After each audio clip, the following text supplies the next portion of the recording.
if government looks remorseful and offers him this contract, we can stop the intended action for malicious prosecution.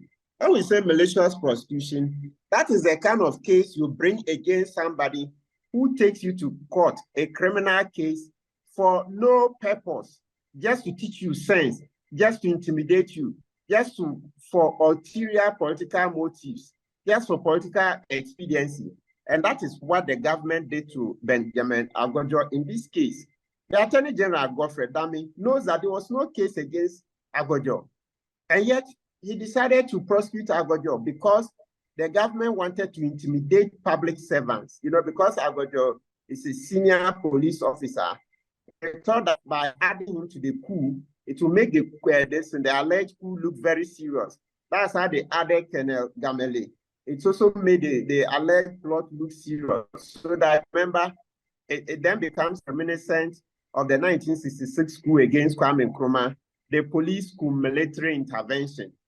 So this one too, with what the Attorney General did, once they added Agordzo, a senior police officer at that, and added Colonel Gamale, then it looked like, oh yes, this is the police coup military intervention.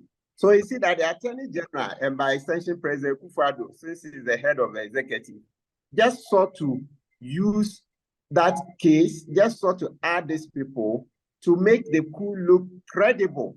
So this is a Machiavellian tactic. When we say Machiavelli, you read the case of Machiavelli's book, The Prince, How to Keep Power.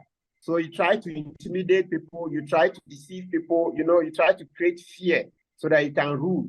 Why? Because President Kufuor was misgoverning. You see how the corruption figures have exposed him. He and his government appointees have been busy looting us like there's no tomorrow. You remember what Kennedy Japan said? So that's the whole agenda. They wanted to intimidate people whilst they, as government appointees and President Kufuor, loot Ghana like there's no tomorrow, right? And that has failed. So in that case, where you don't have evidence against somebody, and yet you persist in taking the person through a criminal trial, the law provides that once you don't win, that person can sue you. That is what is called malicious prosecution. Malicious prosecution. So that is what we are exploring now, going through the regimen and then looking at how to sue government. But as I've stated, if government approaches us with an offer of a contract, then we can look at shelving that lawsuit, because then at least it shows that Akufo-Addo and Godfrey Dame are remorseful for what you can destroy it like that. Just destroy a citizen and his family for political expediency. No,